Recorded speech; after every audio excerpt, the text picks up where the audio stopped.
here's what I hope you got out of this class. First thing, remember the aspects of website design that we've talked about. We've talked about a lot of different things over the course of the semester. That's why I was having you watch some of those videos and take those quizzes outside of class.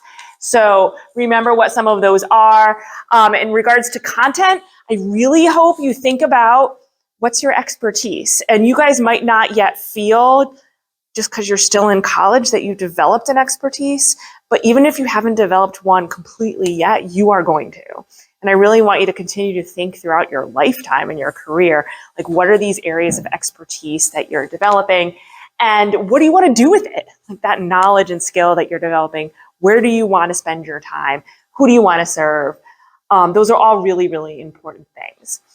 Also, remember the process of website design. So the different kind of layers that you go through to put a website up that will really stand the test of time in one way or another. So things like mind maps, which is really about idea generation, thinking about what your audience is and how you want to meet them, wireframes where you sort of sketch things out to get a sense of what it's visually going to look like. Related to process, really try to keep in mind that websites do not happen overnight. And by the way, they're also never really done. It's an iterative process that you're always sort of updating, but they certainly don't happen without input from others. That's why I tried to get you guys talking to each other at various points in the semester and doing things like generating ideas for one another. You don't create websites in isolation. To be honest, you don't really do anything in isolation in the workplace, in most workplaces, despite what Wesleyan may have led you to believe by having you write a lot of papers that your professor is the only person who saw, right? So really try to get out of that model, because it's one of my probably hardiest critiques of higher ed is too often we're modeling something in the classroom that's not actually what it's going to feel like in the workplace.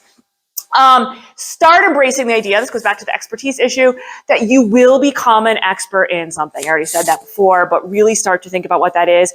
And this goes to the whole notion of being in a liberal arts college and being a lifelong learner. As you start to develop expertise, some of it might happen in your workplace environments, but a lot of it's probably going to happen on your own. Right? Especially in this day and age when it's so easy to get information in other places other than school.